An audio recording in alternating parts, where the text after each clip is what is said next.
Hello. We are going to be talking about Ken Liu, and the topic is magic realism. And I'm Nguyen. I'm Jolene.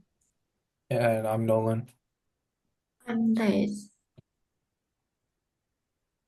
Okay, so here's like some part that we are going to discuss today. So it contains the historical and cultural time period, political and philosophical context, personal life, books and works, and influence on modern culture. So, for the historical time period, in the paper Manjure, by Ken Liu, the mother wrote a letter to Jack on an origami tiger. She talked about her life, and one significant part about how she and her family survived the Cultural Revolution. The mother ended up becoming an orphan, but luckily she was taken in by the Qin family, and then later her husband took her to America. But what is the Cultural Revolution? The Cultural Revolution occurred from 1966 to 1976 and was caused by the Chinese Communist Party. Chairman Mao Zedong. He was scared that China would follow the same path as the Soviet Union had gone. So starting in August 1966, Mao shut down the schools and let the Red Guards attack traditional values and bourgeois things. It caused a lot of citizens to be abused, like physically and verbally, and also which caused many to die. During that time, the industrial production in 1968 dipped around 12%. Also, during the Red Guard phase, key leaders and communities were overthrown in order to construct new political bodies. Mao rebuilt the Communist Party and forced soldiers to take over schools, factories, and government agencies. In April of 1969, Defense Minister Lin Biao became Mao's successor, but was later killed as he tried to flee the Soviet Union while he was trying to plan the assassination against Mao. After Lin died, Premier Zhou Enlai tried to nudge China back into stability from 1971 to 1973. In 1972, Mao suffered from a stroke but did not die until mid-1976, which is the same year that Zhao also died. Mao's death and the purge of the Gang of Four in 1976 helped Deng pave the way for his reemergence in 1977. Next slide.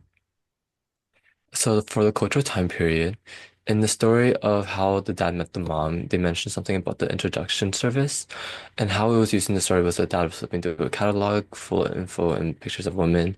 In general, in introduction service is a service that brings two people of the opposite sex together. During this time, the mom was held in a basement for buyers to adopt them. In this case, the Chin family take care of the chose the mom to take care of the boys. Eventually, she ended up finding out about the catalog, um, which was the introduction service. So in order to have a good life, she signed up for it. Another instance of cultural differences was clear when the Nero was eating dinner with his family. As his mom talked in Chinese, he kept yelling at his mom to speak English and how he wanted to eat English food. Due to currently living in America and the narrator was bullied for looking Asian, the narrator, Jack, wanted to assimilate with the average American culture as a defense mechanism. Um, in the mother's case, she wanted to make sure that Jack kept a part of his Chinese culture, which would include the language, the food, and even the origami. Yeah, next. So for the political, a few years before the book was fully published, the Great Recession had finally ended. What started in December of 2007, the Great Recession negatively affected a lot of families and had caused long-lasting effects. According to Britannica, the Great Recession was caused due to the bursting of the US housing bubble. A lot of banks at the time were issuing mortgage loans at lower interest rates around 2001, and in 2005 the interest rates started to climb along with the demand of housing. Um, it slowly started to cause the home prices to fall, and people weren't able to afford their payments and had to borrow money or sell their homes at a profit. As more and more problems started to occur, people started to become employed due to businesses being forced to reduce their expenses and investments. A lot of firms had to declare bankruptcy too. When the Great Recession ended around 2007, the poverty rate was at 12.5%. As time went on, the poverty rate still increased to 50% in 2010. Due to people losing their jobs, houses, and maybe even family, they most likely tried to find comfort in whatever they could. During this time, it could have brought back memories of when Ken Liu was with his family and what he cherished during that time. With this thinking, he could have been influenced to write about his heritage and more. Next slide. Another political context would be the rise of social media. Um, during the late 2000s and early 2010s, social media has been on the rise. With social media rising, it gives people the chance to connect with their heritage and family that could either be living a few miles away or even across the world. According to Pew Research Center, they created a survey about why people use social media sites such as Facebook, MySpace, LinkedIn, and or Twitter. Around 60% of people mainly use it to stay in touch with their friends, and also they mentioned that within those same amount of people, 64% of them use it to study. I'm sorry, in the same study, mainly used it to connect with their family members. Not only were they able to talk about their family members, they could also keep in touch with their culture. Some social media, such as YouTube, started to get also really popular within that time. When YouTube was officially launched on December 15th, 2005, there were around 2 million vi 2 million views each day. The number would proceed to increase as time went on. YouTube is a streaming site has different types of videos such as movies, television shows, comedies, or just people's daily lives. With YouTube and other social media sites, people were able to get an understanding of what was going on in the world, which could keep people connected culturally. It could also help them express their creativity. With the rise of social media, Ken Liu could have been influenced by others and their culture. Wanting to spread his own culture and the importance of family, he could have decided to write a book about it. Okay, so Ken Liu's stories explore important themes that connect with everyone. One of the main ideas in his work is humanism and empathy. He believes that stories help us understand and connect with others' experiences. As he says, stories are the engines of empathy. This shows how powerful storytelling can be in bringing people together. Liu also focuses on identity and duality, especially how people balance their cultural backgrounds with societal expectations. This is a big theme in many of his stories where characters try to figure out who they really are, sometimes struggling between their heritage and the world they live in. For example, in The Paper Menagerie, the main character faces a conflict between the expectations of his Chinese heritage and the pressures of living in America. This reflects how technology impacts relationships and self-identity, which is another theme in Liu's writing. Technology shapes how people connect with each other and their culture. Finally, Liu mixes Eastern and Western philosophy in his work, combining ideas from Confucianism, like the importance of family, with Stoic principles about personal growth and dealing with adversity. This blend gives us his stories more depth and allows readers to see human experience from multiple perspectives. Thank you. Hello everyone, today I'm excited to introduce you to the life and achievements of Ken Liu, a renowned science fiction writer and translator. Early life and background. Ken Liu was born in 1976 in Lanzhou, Gansu, China, and moved to the United States with his family when he was just 8 years old. His early experiments as a Chinese immigrant in America greatly influenced his writing style and theme. He often reflects on his cultural heritage and identity in his stories, drawing inspirations from his childhood experiment, education and career path. Ken Liu studied at Harvard University, where he majored in English literatures and law and computer science. Before becoming a full-time writer, he worked as a software engineer at leading technology companies such as Microsoft. Later, he pursued a career in law, specializing in intellectual property. and technology lore before the translationing to writing and translation in 2017. Personal interest. Ken Liu is deeply interested in blending technology, history, and culture into his writing. His story often explores them of identity, family, and heritage, reflect his own immigrant experiment. Achievement. Ken Liu was the first author to win the Hugo, Nebula, and World Fantastic Award for the same work, the paper Menagerie. Additionally, he translated Liu Cixin, The Three-Body Problem, introducing Chinese scientific fiction to the world. Yeah, that's all.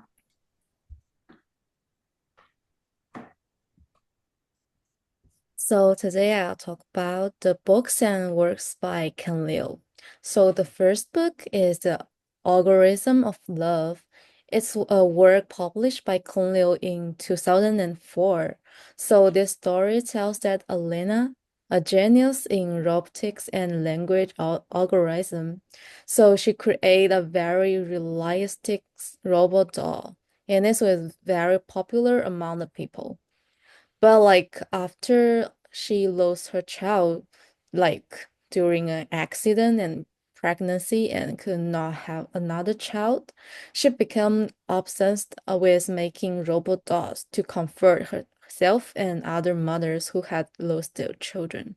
So she gradually began to lose herself and even begin to not know what was real. So after that, she begin to confused with like how can people have their own thought and what's the difference from the people and the robot. Oh, sorry. Okay. The second book is like the short story collection means name is like the Singularity Survivors. It includes 22 latest masterpieces and classics exploring how ordinary life will continue to exist in the context of the advent of the singularity era and virtual data controlling everything. And the for right one is the Grace of Kings, and it is the first book in the Dandelion Dynasty content by Ken Liu. And this is an epic fantasy novel, and it imaged the founding of the Han Dynasty and the Chu Han connection.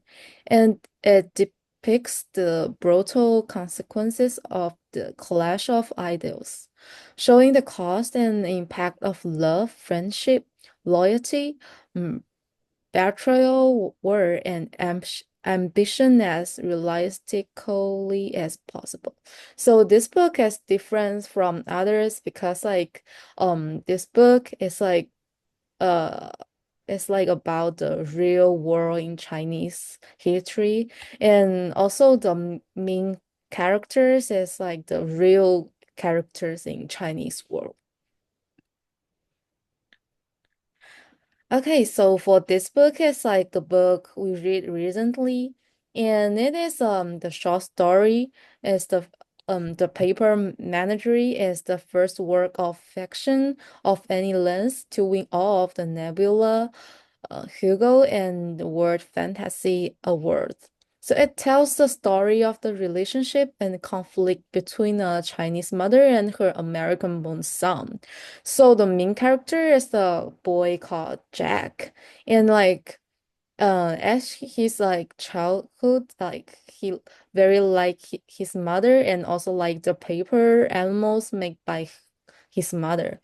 But like during his growth, so the people around him see like the Chinese culture is not good. So like he began to abandon the Chinese culture and also like didn't say anything to his mother. But like after his mother died, so he began to understand what his mother think about and also understand the love from his mom.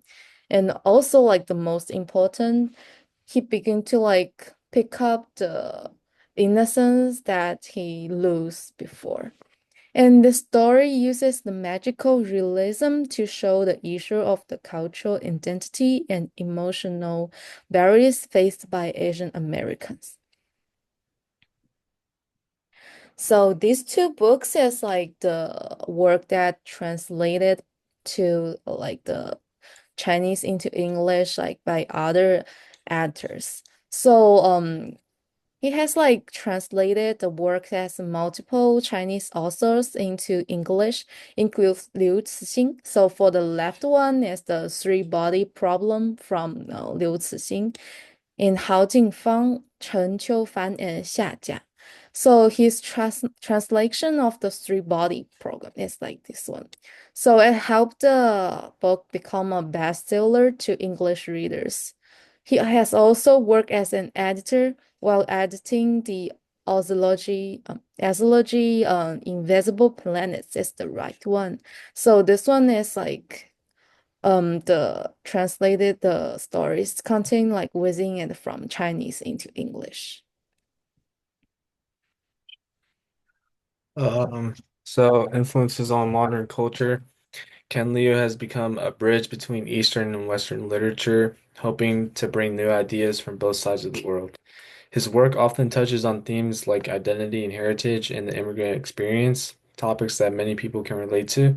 His story, The Paper Menagerie, made history as the first work of fiction to win all three major sci-fi awards, which shows just how influential he has become in the genre.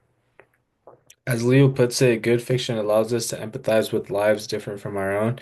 This is what makes his writing so impactful, and it helps readers understand experiences that are different from their own, whether it's about cultural identity or human emotions.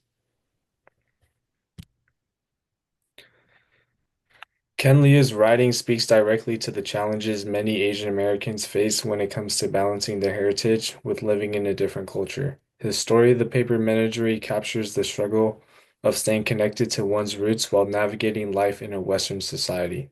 Through his work, Liu has inspired many other authors to explore similar multicultural themes, helping to shift the conversation in modern literature. As noted by Rubia, by presenting complex hybrid identities, Leo helps normalize the multi-faced realities of immigrant communities. This is a big part of why Leo's writing resonates so deeply. It reflects the real, sometimes difficult experiences of people living between two cultures. Liu's influence extends beyond books and into modern media. His translation of the three-body problem introduced Chinese science fiction to a global audience, opening up new ideas in speculative fiction. Meanwhile, The Paper Menagerie has set a new standard for how personal and historic trauma can be woven into universal stories. Liu's work continues to inspire modern media like Netflix's adaptation of the three-body problem and the movie Everything Everywhere All at Once. Both of these explore similar themes of identity and belonging. As LitCharts points out, Liu's stories resonate in a world increasingly grappling with cultural fluidity and belonging. Liu often says every act of communication is an act of translation, which captures how his work transcends language and cultural boundaries, helping people connect with each other on a deeper level. Okay, Thank that's you. all. Thank you. Thank you.